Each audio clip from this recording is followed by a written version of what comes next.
তো যে বিষয়টা নিয়ে আমি আলোচনা করব এটা হলো তাওহীদের কালেমা, লা ইলাহা ইল্লাল্লাহ মুহাম্মাদুর রাসূলুল্লাহ। এই কালেমা নিয়ে আমি আবারও বলতেছি, এই আলোচনা আপনারা সবাই জানেন, নতুন কোনো আলোচনা না।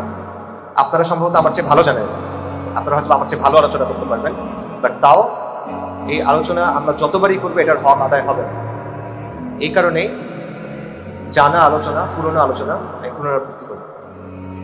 আলোচনাটা আমরা কয়েকটা ভাগে ভাগ করি। প্রথমে আমরা দেখি যে তাওহীদের যে কালেমা লা ইলাহা ইল্লাল্লাহ, এটার গুরুত্ব কেমন।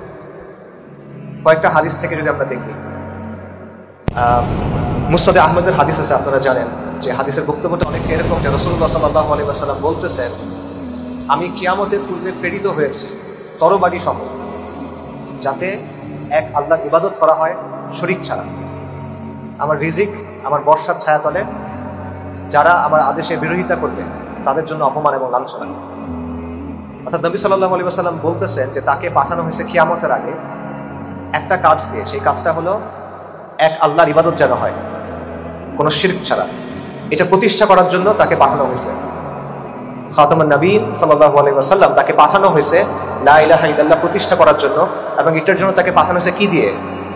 তরবারি দিয়ে ওনাকে পাঠানো হয়েছে। তার মানে লা ইলাহা ইল্লাল্লাহ এমন একটা জিনিস যেটা প্রতিষ্ঠা করার জন্য যিনি সমগ্র সৃষ্টির মধ্যে সবচেয়ে শ্রেষ্ঠ দায়ী, তাকেও তরবারি সহ পাঠানো হয়েছে, কারণ জিনিসটা সহজ না।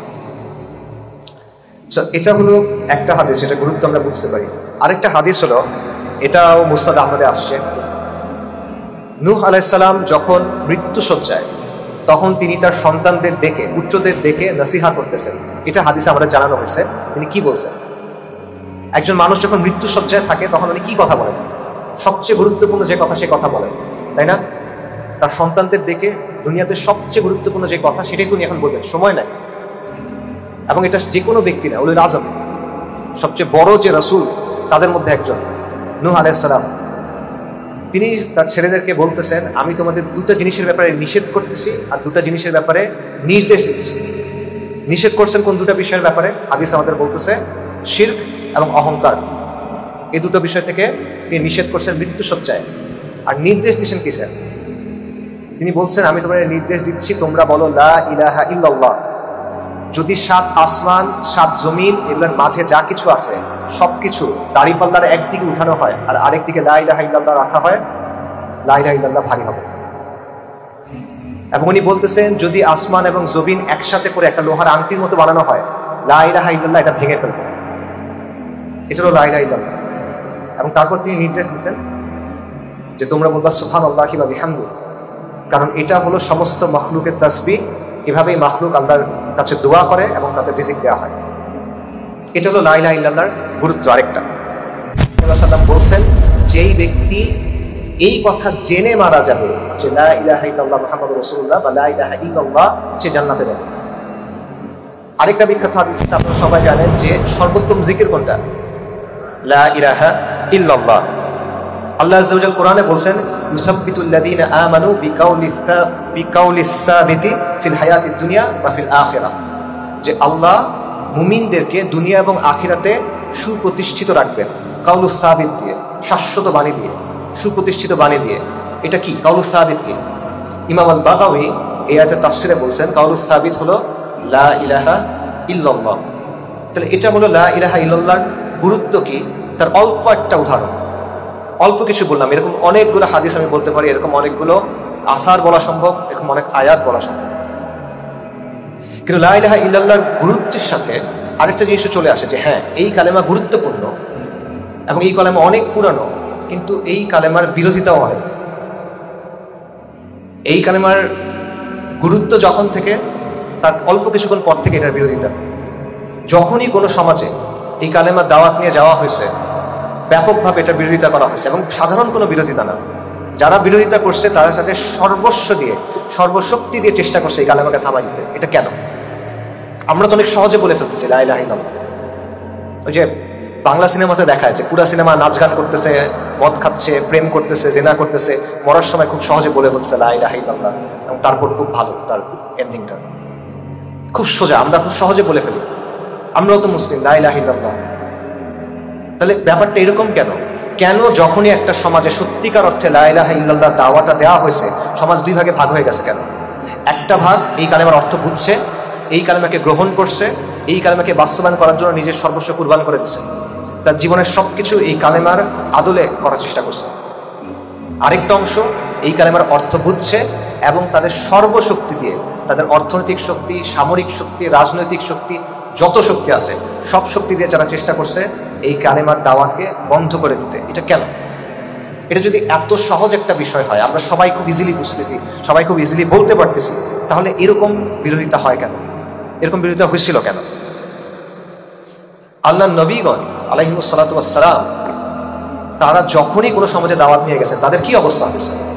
তারা সমাজের মধ্যে একঘরে হয়ে গেছে, তাদের বিরুদ্ধে তহমত দেওয়া হয়েছে, তাদের বিরুদ্ধে মিথ্যা অপপ্রচার করা হয়েছে, তাদের হত্যা করা হয়েছে, তাদের হত্যা করার চেষ্টা করা হয়েছে, তাদেরকে বিতাড়িত করা হয়েছে। এটা কেন? অথচ তারা ওই সমাজের সম্মানিত মানুষ। ইব্রাহিম আলাইহিস সালাম যখন লা ইলাহা ইল্লাল্লাহ দাওয়াত দিলেন, তার পরিবার তার বিরুদ্ধে চলে গেল, তার সমাজ তার বিরুদ্ধে চলে গেল এবং তাকে আগুনে পুড়ে হত্যা করার চেষ্টা করা হলো। সালিহ আলাইহিস সালাম, সামুদ জাতি, এই জাতি তাকে তাদের একজন লিডার হিসেবে প্রস্তুত করতেছিল।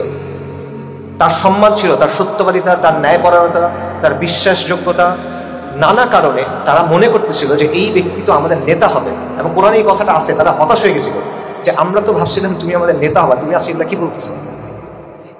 যেই ব্যক্তিকে তারা ঠিক করে রাখছে এ আমাদের মধ্যে শ্রেষ্ঠ, এ আমাদের নেতৃত্ব দিবে, এই মানুষ যখন লা ইলাহা ইল্লাল্লাহ বলতেছে তখন সে শত্রু হয়ে যাচ্ছে, তখন তাকে একঘরে করা হচ্ছে, তাকে হত্যা ষড়যন্ত্র করা হচ্ছে। সালিহ আলাইহিস সালামকে হত্যা করার ষড়যন্ত্র করা হয়েছিল কেন?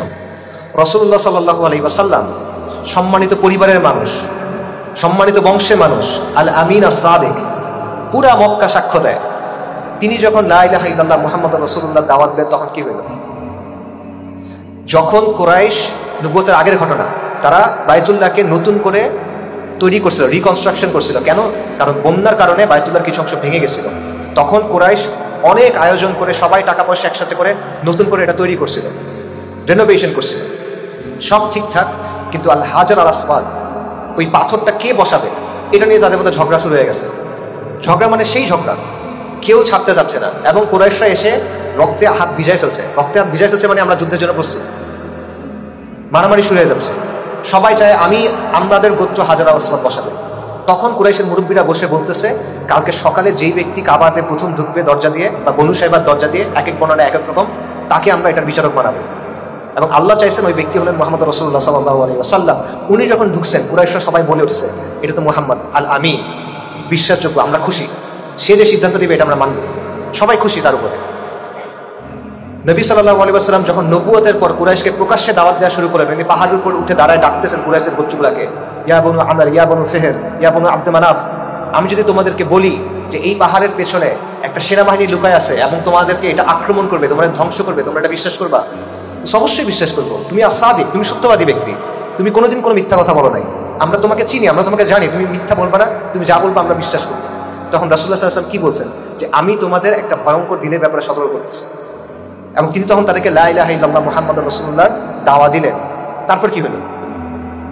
যাকে তারা সাক্ষ্য দিচ্ছে যে আল আমিন আস-সাদিক, বিশ্বাসযোগ্য ব্যক্তি, সত্যবাদী ব্যক্তি, সম্মানিত ব্যক্তি, সম্ভ্রান্ত বংশের ব্যক্তি, ইসমাইল আলাইহিস সালামের বংশধর, তাকে তারা মিথ্যাবাদী বলল, তাকে তারা জাদুকর বলল, তাকে তারা কবি বলল, তাকে তারা পাগল বলল, তাকে তারা হত্যা করার চেষ্টা করলো, তাকে তারা বিতাড়িত করল। এটা কেন? এই কালেমা যদি এত সহজ হয়, আমরা এত সহজে যদি বলে ফেলতে পারি, সবাই কালেমা বলতেছি আমরা, তাই না? তাহলে এটা এরকম রিয়াকশন কেন এই কালেমার কারণে তৈরি হয়? এই রিয়াকশন তৈরি হয় কারণ ওরা কালেমার অর্থটা বুঝছিল। ওরা বুঝছিল যে এই কালেমা এমন কিছু একটা বলতেছে যেটা তাদের পুরো যে স্ট্যাটাস কোটা আছে, মানে তাদের যে ব্যবস্থাটা আছে, এই পুরো ব্যবস্থাটাকে চ্যালেঞ্জ করতেছে। এই কালেমার মধ্যে এমন কিছু আছে যেটা সব কর্তৃত্ব, সব অথরিটি, সব সিস্টেম, সব পাওয়ার, সব রাজা বাদশা সবাইকে চ্যালেঞ্জ করতেছে। এটা তারা বুঝতে পারছিল। এই কারণে তারা এত ভেহেমেন্টলি, মানে এত তীব্রভাবে বিরোধিতা করছিল।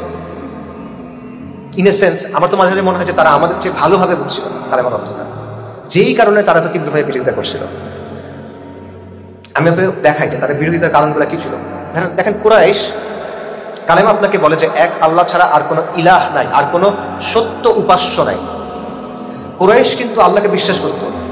আমাদের অনেকের মধ্যে ভুল ধারণা আছে, আমাদের স্কুলের বইটে পড়ে অনেকের এসব ভুল ধারণা হইতে পারে যে কুরাইশ মনে হয় নাস্তিক ছিল। কুরাইশ কিন্তু নাস্তিক ছিল না, তারা আল্লাহকে বিশ্বাস করতো। এটা সাক্ষ্য আল্লাহ দিছেন সূরা লুকমানে আল্লাহ বলতেছেন, তুমি যদি তাদেরকে জিজ্ঞেস করো আসমান এবং জমিন কে সৃষ্টি করছে, তারা বলবে অবশ্যই আল্লাহ, তারা অবশ্যই বলবে আল্লাহ। কুরাইশ বলবে এটা, যে আল্লাহ সৃষ্টি করছেন। সূরা লুকমানে আছে, সূরা মুমিনুনে আছে যে এই যে পৃথিবী এবং এর ভিতরে যা কিছু আছে এগুলো কার? তুমি তাদের জিজ্ঞেস করো, তারা বলবে কে? কার? আল্লাহ। অর্থাৎ আল্লাহ যে রব, আল্লাহ যে মালিক, আল্লাহ যে খালেক, আল্লাহ যে সৃষ্টিকর্তা, আল্লাহ যে মালিক, এই কথাটা কুরাইশ সাক্ষ্য দিত।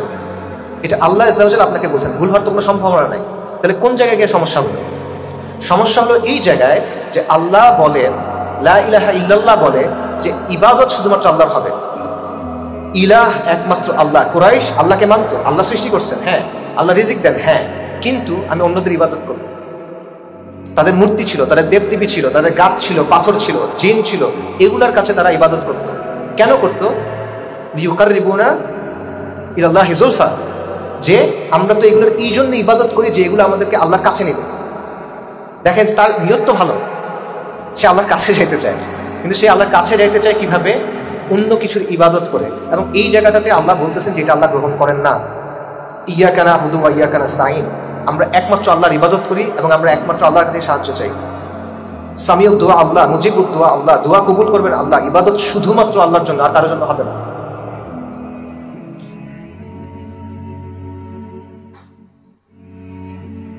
এবং অনেকগুলো আয়াতে এই জিনিসটা আছে যে ইবাদত শুধুমাত্র আল্লাহর হবে। ওয়া ক্বাদা রাব্বুকা আল্লা তা'বুদু ইল্লা ইয়্যা, আল্লাহ আদেশ করছে যে শুধুমাত্র আল্লাহর জন্য ইবাদত হবে। তো এই বিষয়টা মক্কার কুরাইশরা মানতে পারে নাই। তাদেরকে যখন বলা হইতো যে তোমরা লা ইলাহা ইল্লাল্লাহর দিকে আসো, তখন তারা কি বলতো? তখন তারা অহংকার করত এবং তারা বলতো যে আমরা কি আমাদের যে অনেক ইলাহ আছে সেগুলোকে ভুলে যাব? লিশাইরিন মাজনুন, এই যে উন্মাদ কবি, তার যে কথা, নাউজুবিল্লাহ, রাসূলুল্লাহ সাল্লাল্লাহু আলাইহি ওয়াসাল্লাম ব্যাপারে বলছে যে এই উন্মাদ কবির যে কথা, এই কথার জন্য আমরা আমাদের আলিহাদের ছেড়ে দিব? এটা হয় নাকি? তারা অহংকার করে বলতো। সো এটা হলো প্রথম বিষয় যে কারণে তারা এটাকে মানতে পারে না। সো এই জায়গাটা বোঝা জরুরি যে লা ইলাহা ইল্লাল্লাহ মানে হলো যে ইবাদত শুধুমাত্র আল্লাহর জন্য হবে, দোয়া শুধুমাত্র আল্লাহর জন্য হবে, আল্লাহ ছাড়া আর কোনো ইলাহ নাই। আল্লাহর নৈকট্য অর্জনের জন্য আপনার আর কারোর কাছে যাওয়ার দরকার নাই। আল্লাহ মুজিবুদ দোয়া, আল্লাহ সামিউদ দোয়া, আল্লাহর কাছেই আপনি চাইবেন, আল্লাহ আপনাকে দিবেন। এই একটা জিনিস কুরাইশ তখন মানতে পারেন। এটা হলো একটা বিষয়। দ্বিতীয় বিষয়টা দেখেন, যে এটা আমার কথা না, সিরাত ইবনে হিশামে আলোচনা আছে, ইবনে কাসির আলোচনা করছেন। সেটা হলো তারা বুঝতে পারছিল যে এই লা ইলাহা ইল্লাল্লাহ এটা তাদের যে ইকোনমিক সিস্টেম ছিল সেটার জন্য একটা থ্রেট। কুরাইশদের যে ইকোনমিক সিস্টেম ছিল এটার পেছনে দুটা জিনিস ছিল। একটা হলো তাদের বাণিজ্য কাফেলা, আরেকটা হলো মক্কার অবস্থান, এবং দুটাই কাবার সাথে সম্পর্কিত। এটার কারণ এটা সূরা কুরাইশে আল্লাহ সুবহানাহু ওয়া তাআলা বলছেন যে তাদের যে নিরাপত্তা, তাদের যে বাণিজ্য, এটার কাবার মর্যাদার সাথে একটা সম্পর্ক ছিল। এইটার কারণে মানুষ তাদেরকে নিরাপত্তা দিত, এটার কারণে মানুষ তাদেরকে সম্মান করত। হজের মৌসুমে পুরো আরব থেকে মানুষ সেখানে আসতো। হজের মৌসুমে পুরো আরব ওই মূর্তিগুলোর জন্য অনেক অফারিংস নিয়ে আসতো, মানে অর্ঘ্য নিয়ে আসতো, মূর্তিকে খুশি করার জন্য জিনিসপত্র দিত। তাদের একটা রেভিনিউ জেনারেশন হতো তখন, বিশাল পরিমাণ অর্থ তাদের ঢুকতো। অর্থাৎ তাদের যে ইকোনমিটা ছিল, অর্থনৈতিক সিস্টেমটা ছিল, এটার ভিত্তি ছিল শিরক।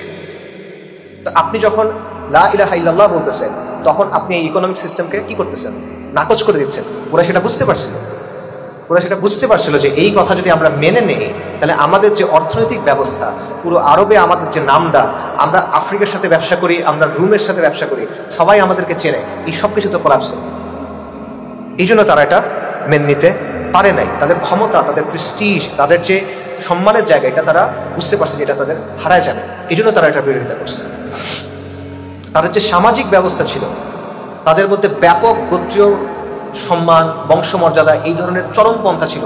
আপনারা জানেন, যারা সিরাত পড়ছে তারা জানেন যে কুরাইশদের মধ্যে এমনও ব্যাপার ছিল যে কোনো ব্যক্তি সে যদি নিম্ন বংশীয় হয়, সে তার স্ত্রীকে কোনো উচ্চ বংশীয় লোকের কাছে পাঠাইতো জিনা করার জন্য, যাতে করে ওই জিনার থেকে যদি কোনো সন্তান হয়, সেই সন্তানকে সে পেলে বড় করতে পারে, কারণ উচ্চ বংশের রক্ত।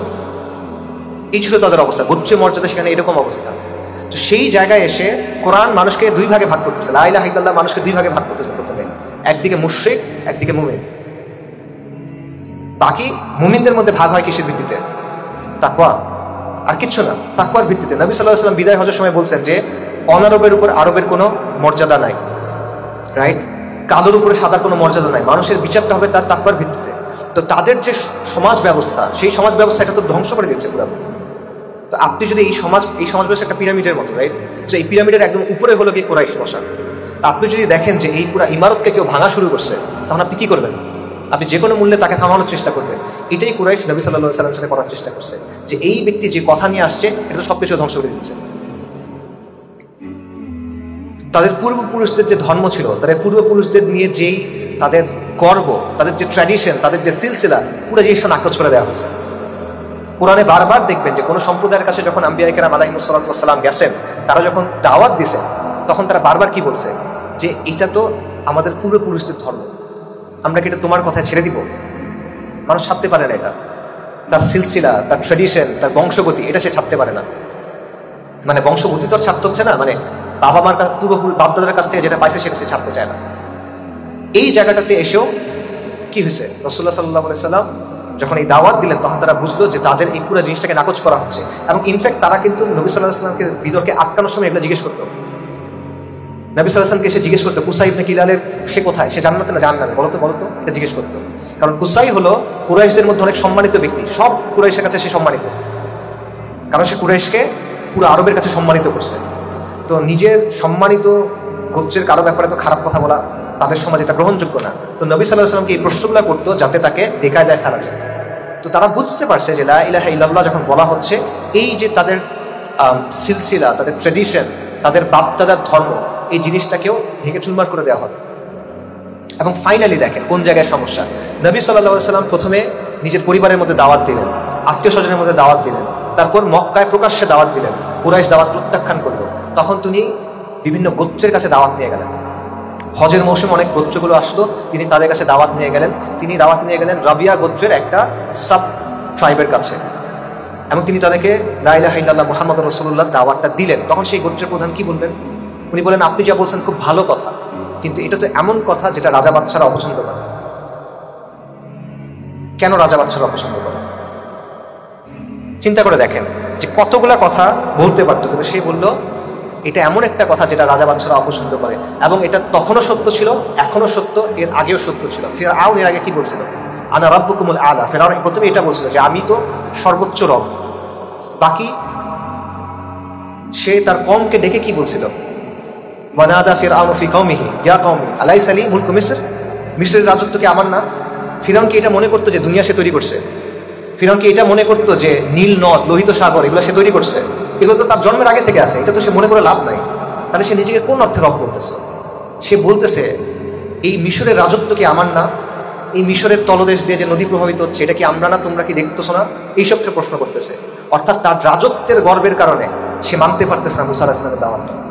নমরুদের কথা চিন্তা করেন, নমরুদকে আল্লাহ আযজা ওয়া জাল দুনিয়াতে রাজত্ব দিয়েছিলেন, রাইট? ইতিহাসে যাদের বড় বড় রাজত্ব দেওয়া হয়েছে তাদের মধ্যে নমরুদ একজন। এবং সে রাজত্বের গর্বে, অহংকারে তার এমন অবস্থা হয়েছে, সে মনে করতেছে যে সে একজন রব। এবং সে ইব্রাহিম আলাইহিস সালামের সাথে তর্ক করতেছে। ইব্রাহিম আলাইহিস সালাম তাকে বলতেছেন যে আমার রব আল্লাহ, যিনি জন্ম দেন, যিনি জীবন দেন এবং মৃত্যু দেন। তখন নমরুদ কি করছে? সে তার বন্দিশালা থেকে দুজন মানুষকে নিয়ে আসছে, একজনকে মেরে ফেলছে, আরেকজনকে ছেড়ে দিয়েছে। তারপর সে বলছে, দেখো আমিও জীবন দিতে পারি, আমিও মৃত্যু দিতে পারি। ননসেন্সিক্যাল একটা আর্গুমেন্ট। ইব্রাহিম আলাইহিস সালাম তর্ক করেন নাই। তিনি বলছেন, আমার আল্লাহ সূর্যকে পূর্ব দিক থেকে উদিত করেন, তুমি পশ্চিম দিক থেকে উদয় করো। ফাবুহিতাল্লাযী কাফারা, কাফের হতভম্ব হয়ে গেছে। আনআনসারেবল কোয়েশ্চেন, এমন চ্যালেঞ্জ যেটার কোনো জবাব নেই। কিন্তু নমরুদের এই যে ঔদ্ধত্য, এটা কেন? তার রাজত্বের কারণে। নমরুদ কি জানে না যে সে জন্ম দিতে পারে না? সে তো জানে। সে জীবনে কোনো জীবিত কিছু তৈরি করছে? করে নাই তো। সে কি যে আসমান জমিন তৈরি করছে? করে নাই তো। সে তো মূর্খ না, সে রাজ্য চালায়, বিশাল রাজ্য চালায়, তো চরম বুদ্ধিমান মানুষ। কিন্তু সে তার কিবরের জন্য এটা বুঝতেছে না। সো এই জিনিসটা দেখেন, যখনই এই রাজা যারা শাসন যারা করে, যারা কর্তৃত্ব দাবি করে, যারা ডোমিনিয়ন দাবি করে, যারা রাজত্ব দাবি করে এবং একচ্ছত্র আনুগত্য মানুষের কাছে দাবি করে, এরা কখনো লা ইলাহা ইল্লাল্লাহ মুহাম্মাদুর রাসূলুল্লাহ মানতে পারে না। এটা নমরুদ পারে নাই, ফিরআউন পারে নাই, কুরাইশও পারে নাই, এখনো পারে না। পাশাপাশি আরেকটা জিনিস আছে, সেটা হলো লা ইলাহা ইল্লাল্লাহ মুহাম্মাদুর রাসূলুল্লাহ কখনো কোনো কম্প্রোমাইজ করে না। কুরাইশ কম্প্রোমাইজ করার অনেক চেষ্টা করছিল, তারা খুবই ইনক্লুসিভ অনেকগুলা প্রস্তাব দিছিল। কুরাইশ এসে বলছিল, সূরা কাফিরুনের তাফসীরে আপনারা দেখবেন যে এক বছর তোমার এক আল্লাহর ইবাদত হোক, আরেক বছর আমাদের ইলাহদের ইবাদত হোক। এরকম অনেকগুলো প্রস্তাব দেওয়া হয়েছিল, নবী সাল্লাল্লাহু আলাইহি ওয়াসাল্লাম গ্রহণ করেন নাই। এবং আল্লাহ আযজা ওয়া জাল পরে কি বলছেন, সূরা কাফিরুন নাযিল করছেন, লাকুম দীনুকুম ওয়ালিয়া দীন। যেটাকে অনেক মানুষ মনে করে যে এটা মনে হয় মানে সব ধর্ম সমান, সবাই এই করে থাকবো, এগুলোর ব্যাখ্যা মনে হয় না। এটা ইসলামের আপোষহীনতার ঘোষণা, যে ইসলামের সাথে হকের সাথে বাতিল কখনো মিলবে না, ইমানের সাথে কুফর কখনো মিলবে না, তাওহীদের সাথে শিরক কখনো মিলবে না। যদি তুমি এটা মানো তাহলে মানো, না মানলে তুমি আলাদা আমি আলাদা, দুনিয়াতেও আলাদা আখিরাতেও আলাদা। এটা হলো ইসলামের অবস্থান, আনকম্প্রোমাইজিং স্ট্যান্স। এবং এই আনকম্প্রোমাইজিং স্ট্যান্সের কারণে বাকি সবগুলো জিনিস যদি এখন মেলান, তাহলে এই জিনিসটা, যে একটা ক্ষমতাসীন মানুষ, যে একটা রাজত্ব তৈরি করে বসে আছে, যে একটা সামাজিক কাঠামো তৈরি করে বসে আছে, যে একটা অর্থনৈতিক কাঠামো তৈরি করে বসে আছে, তার জন্য এটাকে একটা ভালো জিনিস না খারাপ জিনিস। যদি সে তার মালিককে মেনে নেয় তাহলে ভালো জিনিস, কিন্তু এরা মালিককে মানতে চায় না, কারণ এরা নিজেরা মালিক হইতে চায়, তারা নিজেরা সার্বভৌম হইতে চায়, তারা নিজেরা চূড়ান্ত কর্তৃপক্ষ হইতে চায়। এই জন্য রাজা বাচ্চারা এটা পছন্দ করে না। এই জন্য যখনই কোনো সমাজে নবী রাসূলগণ লা ইলাহা ইল্লাল্লাহ মুহাম্মাদ লা ইলাহা ইল্লাল্লাহ দাওয়াত নিয়ে গেছেন, রিসালাতের দাওয়াত নিয়ে গেছেন, তখন তাদেরকে চরমভাবে চেষ্টা করেছে তাদেরকে থামাতে, তাদেরকে পিষে ফেলতে, তাদের দাওয়াত মুছে ফেলতে। কারণ এই কালেমা সকল রাইভাল ক্লেইমেন্ট আছে, অর্থাৎ যারা বিপরীত দাবিদার আছে, আনুগত্যের দাবি যারা করে, যে মানে আমার আনুগত্য করতে হবে, রাজত্বের দাবিদার যারা আছে, কর্তৃত্বের দাবিদার যারা আছে, মূল্যবোধ দেওয়ার দাবিদার যারা আছে, ইবাদতের দাবিদার যারা আছে, সার্বভৌমত্বের দাবিদার যারা আছে, এই সবাইকে লা ইলাহা ইল্লাল্লাহ প্রথমত প্রত্যাখ্যান করে, তারপরে চ্যালেঞ্জ করে। এই কারণে লা ইলাহা ইল্লাল্লাহ এত গুরুত্বপূর্ণ, এই কারণে এটার জন্য এত কুরবানি, এবং এই কারণে এটার এত বিরোধিতা। সো কালেমার শিক্ষা কি? কালেমার শিক্ষা সহজ। যালিকুমুল্লাহু রাব্বুকুম লা ইলাহা ইল্লা হু খালিকু কুল্লি শাইইন ফা'বুদু ওয়া হুয়া আলা কুল্লি শাইইন ওয়াকিল। আল্লাহ সুবহানাহু ওয়া তাআলা হলেন আমাদের রব, তিনি ছাড়া আর কোনো ইলাহ নাই, তিনি সমস্ত কিছু সৃষ্টিকর্তা, তার ইবাদত করতে হবে, এবং তিনি সবকিছুর উপর কর্মবিধায়ক। এটা কালেমার শিক্ষা। ওয়া আরবাবুন মুতাফাররিকুনা খায়রুন আমিল্লাহু ওয়াহিদুল কাহ্হার। ইউসুফ আলাইহিস সালাম যখন কারাগারে বন্দী, উনি কারাগারে বন্দী অবস্থায় তাদেরকে জিজ্ঞেস করতেছেন যে একাধিক ভিন্ন ভিন্ন রব ভালো নাকি এক আল্লাহ ভালো, যিনি অদ্বিতীয়, যিনি আল কাহ্হার, যিনি মহাপরাক্রমশালী। এবং তিনি বলছেন মা তা'বুদুনা মিন দুনিহি ইল্লা আসমাআন সাম্মাইতুমুহা আনতুম ওয়া আবাউকুম।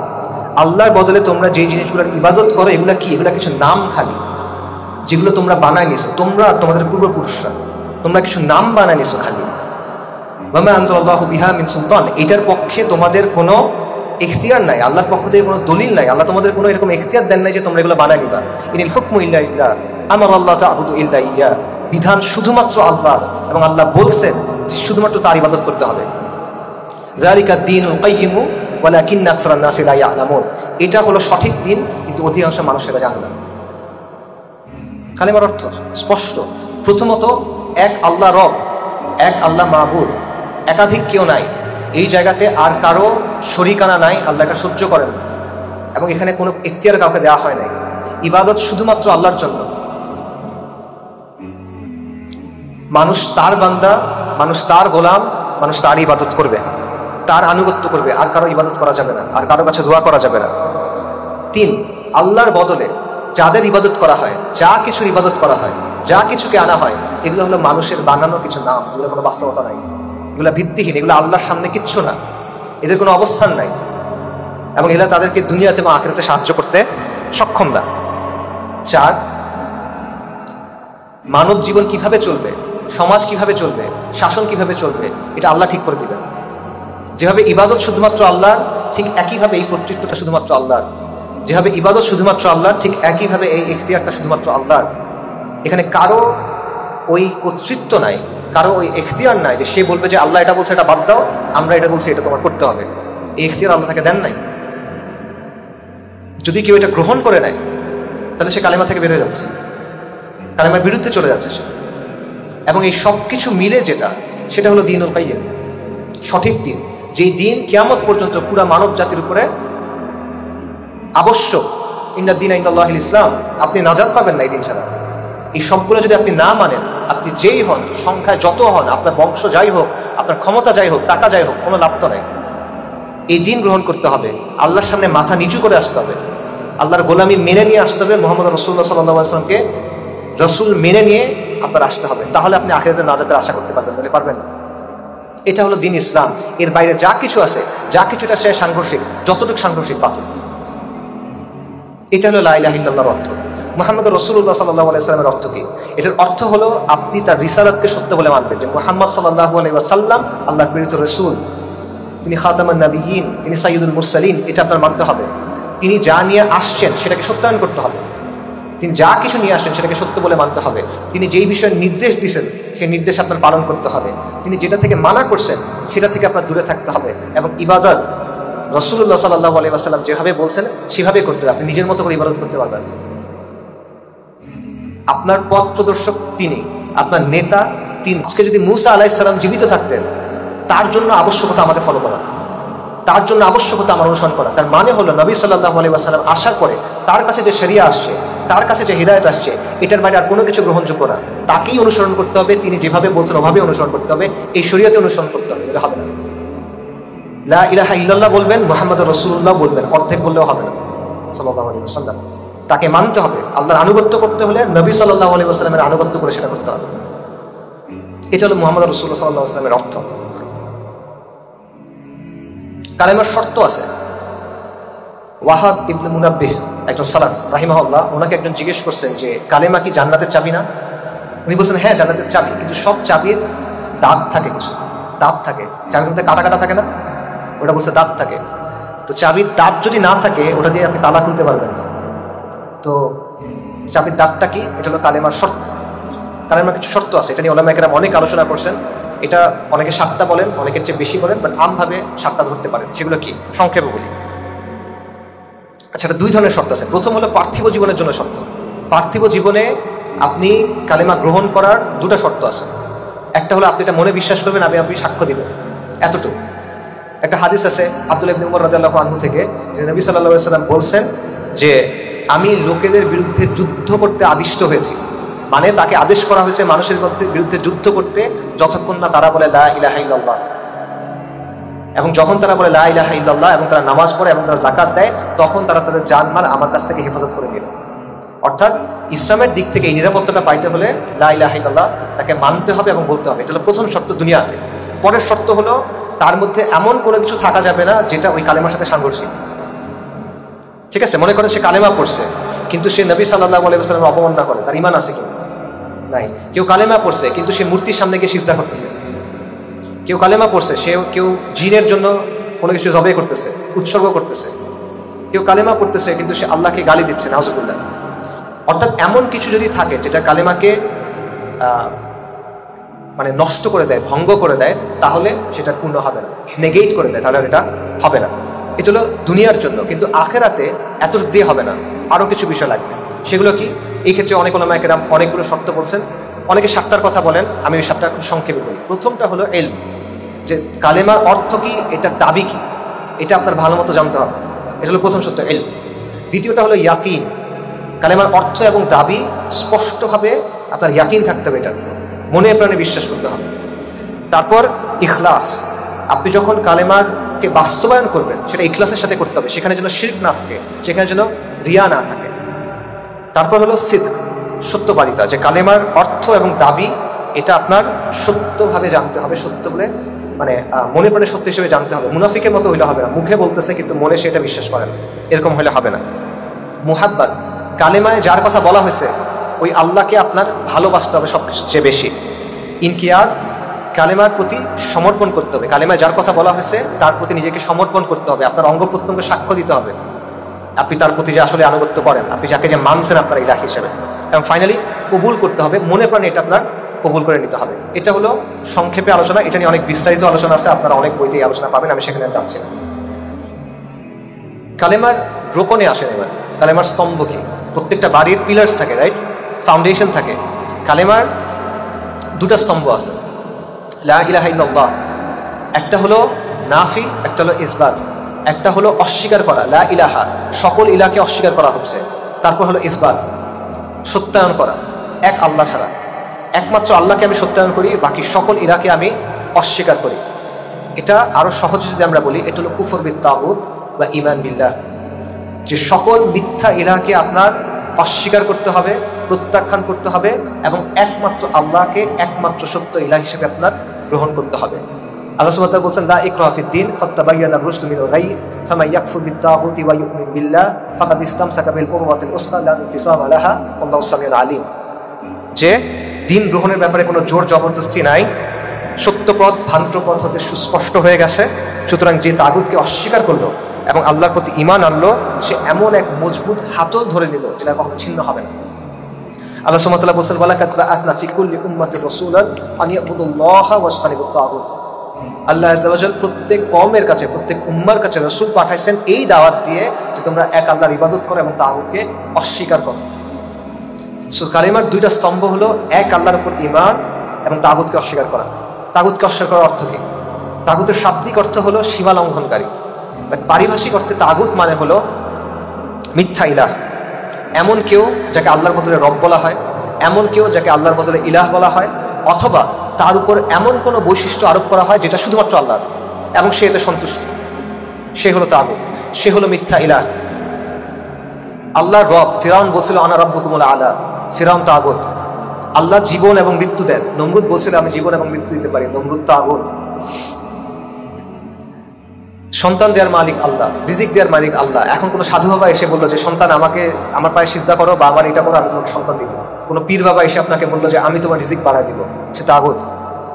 বিধানদাতা আল্লাহ, বিধান শুধুমাত্র আল্লাহ দিবেন। কেউ একজন এসে আল্লাহর বিধান বাতিল করে দিচ্ছে, কেউ একজন এসে নিজেকে বিধান পূর্ণতা বানায় ফেলছে, কেউ একজন আল্লাহর শরিয়াকে নাকচ করে সে নিজের মতো করে শরিয়া বানাইছে একটা, মানে ব্যবস্থা বানাইছে একটা, সে তাগুত। ইবলিস তাগুত, সবচেয়ে বড় তাগুত হলো ইবলিস। এবং মানুষ যে মূর্তি তৈরি করে এগুলোও তাগুত। সো কুফরবিদ তাগুতের অর্থ হইল যত মিথ্যা ইলাহ আছে, আল্লাহ ব্যতীত যা কিছুর ইবাদত করা হয় তাদেরকে আপনার অস্বীকার করতে হবে, প্রত্যাখ্যান করতে হবে। এবং যত মিথ্যা দিন আছে সেগুলোকে আপনার প্রত্যাখ্যান করতে হবে। এখন আমাদের পেছন দিকে তাকায় মনে হয় যে জাহিলিয়াতের সময় এটা সহজ ছিল, কারণ জাহিলিয়াতের সময় ওদের যে তাগুতগুলো ছিল, মিথ্যা ইলাহ ছিল, এগুলো চোখে দেখা যেত সহজ। তাদের মূর্তি ছিল, মূর্তিগুলা মাটি দিয়ে তৈরি, পাথর দিয়ে তৈরি, গাছপালা দিয়ে তৈরি, রং দিয়ে তৈরি, কাঠ দিয়ে তৈরি বা ধাতু দিয়ে তৈরি, সহজে দেখা যায়। আজকেও পৃথিবীতে অনেকে মূর্তির ইবাদত করে, কিন্তু আজকে আরো অনেক কিছু ইবাদত হয় যেগুলোকে আল্লাহর জায়গায় বসানো হয়, কিন্তু সেগুলোকে আপনি চোখে দেখতে পারেন। এই তাগুতগুলা হলো বাদ, মতবাদ, তন্ত্র মন্ত্র এগুলো দিয়ে তৈরি করা। আজকের পৃথিবীতে মানুষ কিছু মতবাদ বানায় নিছে, আজকের পৃথিবীতে মানুষ কিছু দর্শন বানায় নিছে যেটা ইসলামকে চ্যালেঞ্জ করে। যে বিষয়টা আল্লাহ তার জন্য রেখে দিয়েছেন সেইখানে গিয়ে সে টানাটানি করতে চায়। সেকুলারিজম, লিবারালিজম, কমিউনিজম, এই জিনিসপত্রগুলো, ন্যাশনালিজম, এই জিনিসপত্রগুলো কি করে? সার্বভৌমত্বের জায়গাতে, কর্তৃত্বের জায়গাতে, শাসনের জায়গাতে, মূল্যবোধের জায়গাতে সে আল্লাহ কর্তৃত্বকে অস্বীকার করতে চায়। আর আপনি বলবেন না, এরা তো কখনো নিজেদেরকে ধর্ম দাবি করে না, এরা তো কখনো বলে না যে আপনি এর ইবাদত করেন। হ্যাঁ, তারা বলে না, কিন্তু তারা কি করে দেখেন? তারা আল্লাহর যে কর্তৃত্ব সেটাকে অস্বীকার করে, তারা আল্লাহর যে সার্বভৌমত্ব সেটাকে অস্বীকার করে, নাকি করে না? অবশ্যই তারা এটা করে। তারা আল্লাহর বিধানকে অগ্রাহ্য করে এবং তারা নিজেদের বিধান তৈরি করে। সমাজ এবং শাসনের ক্ষেত্রে তারা আল্লাহকে সরায় রাখতে চায়, সমাজ এবং শাসনের ক্ষেত্রে তারা নবীর যে মেসেজ সেটাকে সরায় রাখতে চায়, তারা আসমানি কিতাবের যে দিক নির্দেশনা সেটাকে সরায় রাখতে চায়। এবং তারা বলতে চায় যে এখানে আল্লাহ কি বলছেন এটা আমরা শুনবো না, এখানে নবী কি বলছেন সাল্লাল্লাহু আলাইহি ওয়াসাল্লাম এটা আমরা শুনবো না, কোরআনে কি আছে এটা আমরা দেখবো না, এখানে আমরা যেটা বলছি সেটা চলবে। তো যেই জিনিসটা আল্লাহ তার নিজের জন্য নির্ধারণ করে রাখছেন, যেই জিনিসটা আল্লাহ বলে দিয়েছেন তুমি এইভাবে করো, আপনি সেখানে এসে বলতেছেন এইভাবে তো করবোই না, এই কথা আমরা দেখবো না, এটা কি? এটা মিথ্যা দিন না? তারা নিজেদেরকে নিয়ে আসছে যে আমরা বলতেছি সবার উপর আল্লাহ, আল্লাহু আকবার, আর তারা এসে বলছে না সবার উপরে মানুষ, সবার উপরে সংবিধান, সবার উপরে জনগণ, সবার উপরে রাষ্ট্র, সবার উপরে জাতিসংঘ, কিছু না কিছু সবার উপরে, কিন্তু আল্লাহ না। সেই জায়গায় সে চ্যালেঞ্জ করতেছে। এটা বলার কোনো সুযোগ নাই যে এখানে চ্যালেঞ্জ হইতেছে না, অবশ্যই চ্যালেঞ্জ হচ্ছে। যেখানে আল্লাহ একটা কথা একভাবে করতে বলছেন সেখানে আপনি এসে সেটা নাকচ করে আরেকভাবে করতে চাচ্ছেন, এটা সাংঘর্ষিকতা অবশ্যই হচ্ছে। সো এই হলো মিথ্যা দিন যেগুলো বর্তমান সময়ে আমাদের উপরে আছে। সো আপনি যদি বর্তমানে কুফরবিদ তাগুত করতে হয়, আপনার ওই মূর্তিও অস্বীকার করতে হবে যেটা চোখে দেখা যায়, এবং আপনার ওই তাগুতও অস্বীকার করতে হয় যেটা চোখে দেখা যায় না, কিন্তু যেটা আল্লাহর কর্তৃত্বের জায়গায় নিজের মিথ্যা দাবি নিয়ে আসতে চায়, যেটা আল্লাহ সার্বভৌমত্বের জায়গায় নিজের মিথ্যা দাবি নিয়ে আসতে চায়। সো আধুনিক যে জাহিলিয়াত, এটা একটা সেন্সে কুরাইশের মতোই আসলে। কেন? কারণ কুরাইশ তো বলতো যে আল্লাহ খালেক, বলতো না? আমি একটু আগে আপনাদের বলছি, সূরা লুকমানে আছে, আল্লাহ বলছেন তারা যদি জিজ্ঞেস করো আসমান এবং জমিন কে সৃষ্টি করছে, তারা বলবে আল্লাহ। পৃথিবীতে এবং এর মধ্যে যা কিছু আছে এটা মালিক কার? তারা বলবে আল্লাহ। কুরাইশ তো অনেক কিছু বলতো, কিন্তু খালি ইবাদতটা শুধুমাত্র আল্লাহর করবো না, অন্যদেরও করতে হবে এখানে। আচ্ছা, তো আপনি বর্তমানে কোন অবস্থায় আছেন? আপনি বর্তমানে এমন একটা জায়গা আছেন যে সবাই, হ্যাঁ আমরা সবাই মুসলমান, লা ইলাহা ইল্লাল্লাহ মুহাম্মাদুর রাসূলুল্লাহ, আমিও মুসলমান, মাথায় টুপি দিচ্ছে, টুপি দিয়ে বলতেছে আমরা শরিয়া আইনে বিশ্বাস করি না। হ্যাঁ, আল্লাহ তৈরি করছেন, আল্লাহ মালিক, কিন্তু শুধু আল্লাহর ইবাদত করলে হবে না। আমি কিছু কথা বলবো, আমারও কিছু বলার আছে, এগুলা শুনতে হবে। আল্লাহর সাথে যদি না মিলে, আমার কথা আল্লাহর কথা যদি সাংঘর্ষিক হয়, তখন কোনটা শুনবা? আল্লাহর কথা শুনতে পারবা না। নাউযুবিল্লাহ। এটা হলো বর্তমানের অবস্থা। কুরাইশদের অবস্থা আর আমাদের অবস্থা কিরকম?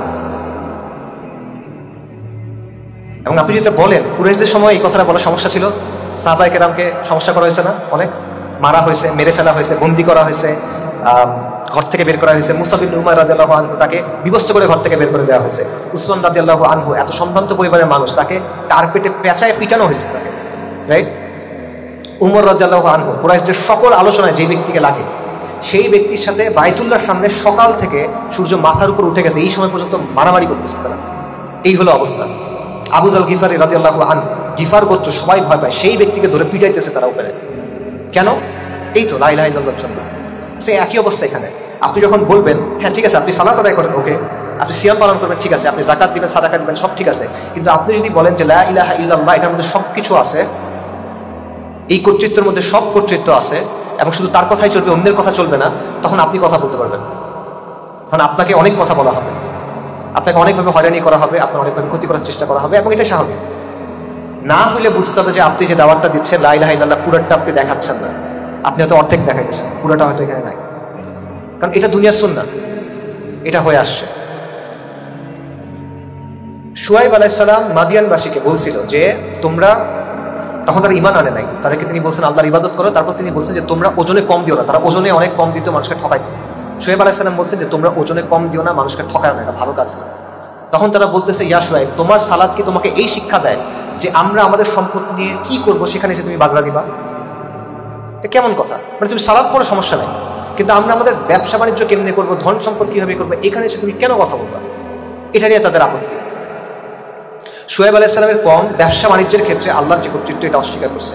আপনি বর্তমানে এমন এক বিশ্বে আছেন, আপনি বর্তমানে এমন এক বিশ্ব ব্যবস্থায় আছেন, এমন এক সমাজে আছেন, এমন এক রাষ্ট্রে আছেন, এমন এক সময়ে আছেন, যেখানে প্রতিটা ক্ষেত্রে আল্লাহ যে কর্তৃত্ব সেটাকে অস্বীকার করা হয়।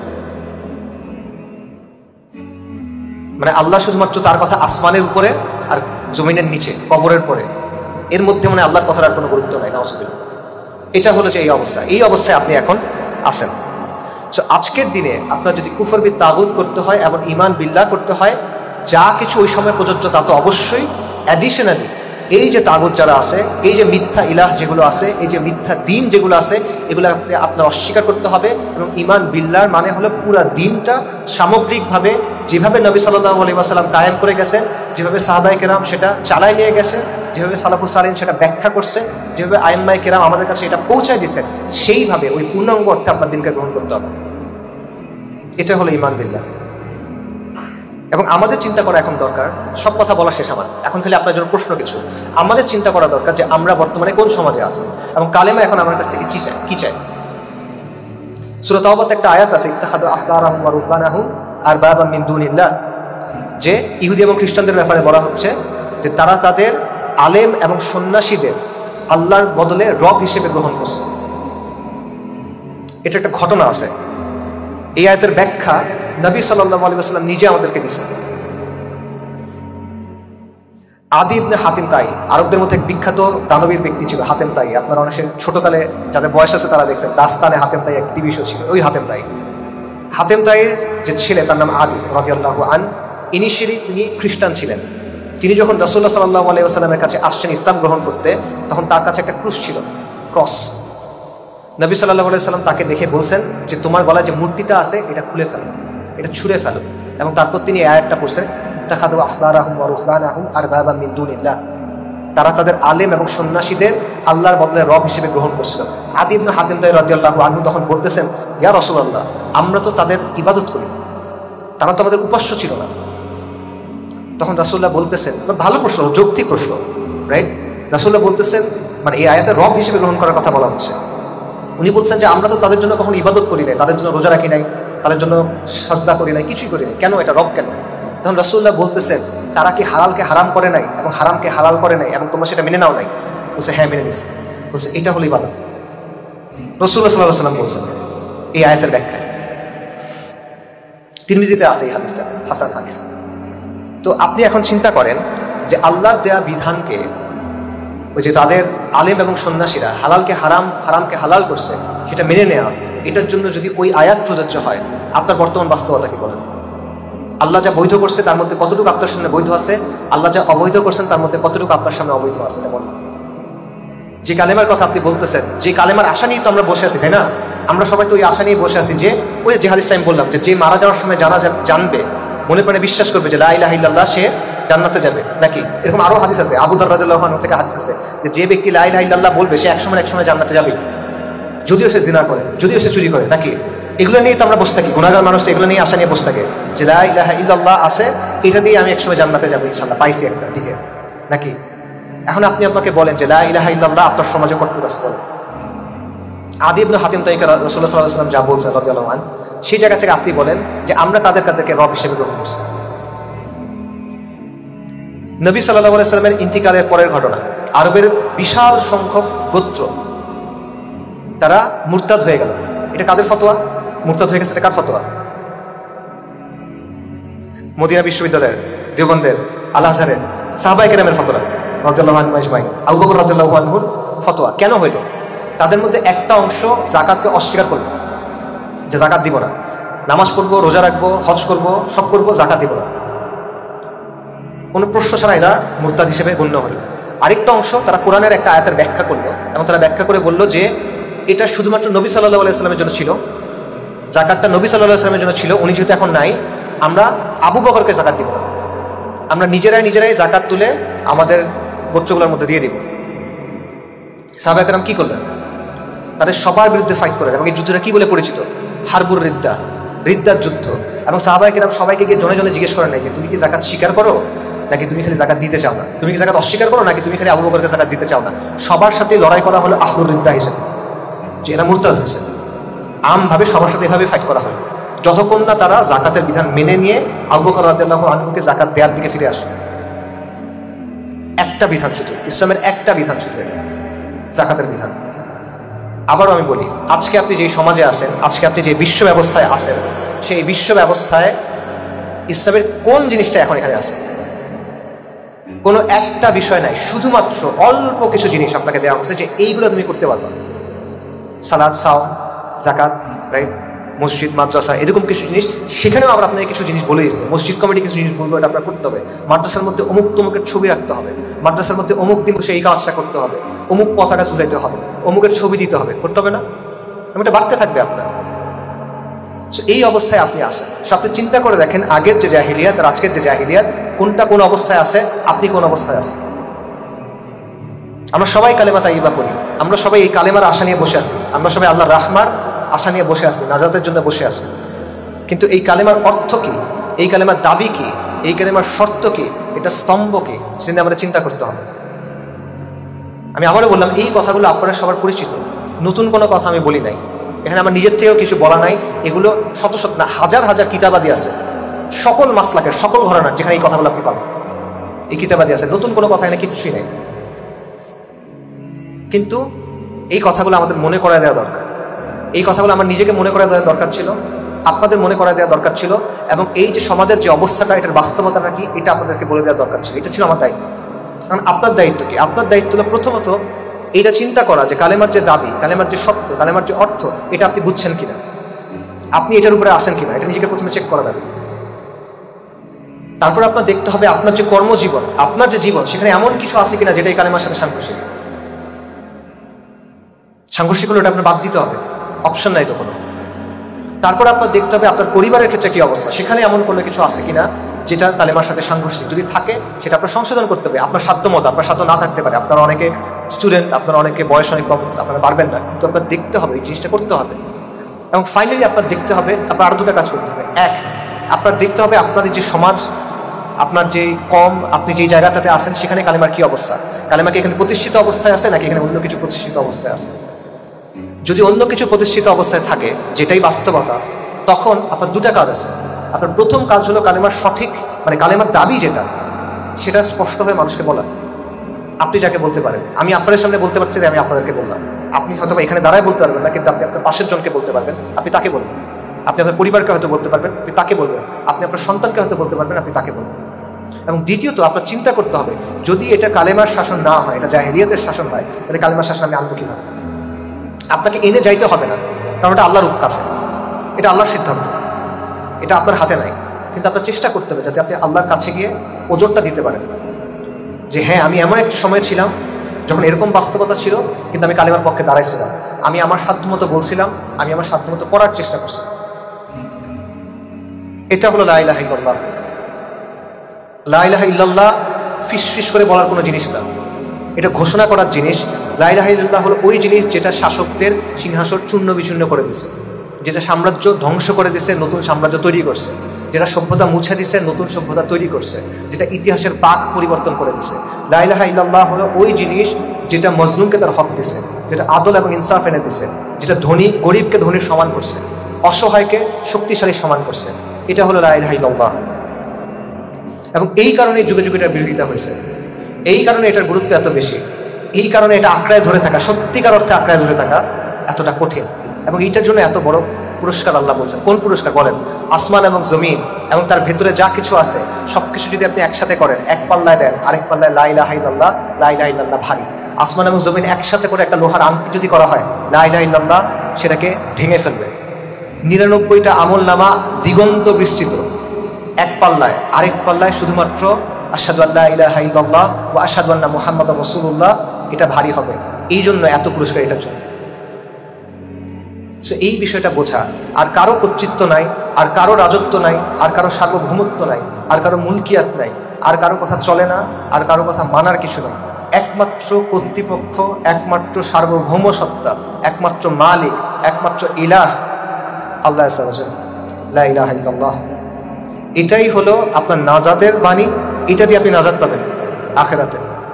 এটা আপনার নাজাতের বাণী, এটা দুনিয়াতে আপনার আজাদির বাণী, এবং এটা দুনিয়াতে এই জাহেলিয়াতকে উৎখাত করে সেখানে দ্বীনকে কায়েম করার যে বিপ্লব, সেটার বাণী। এবং এটাই আমার পক্ষ থেকে দাওয়া সবসময়ের জন্য। আসসালামু আলাইকুম ওয়া রাহমাতুল্লাহি ওয়া বারাকাতুহু।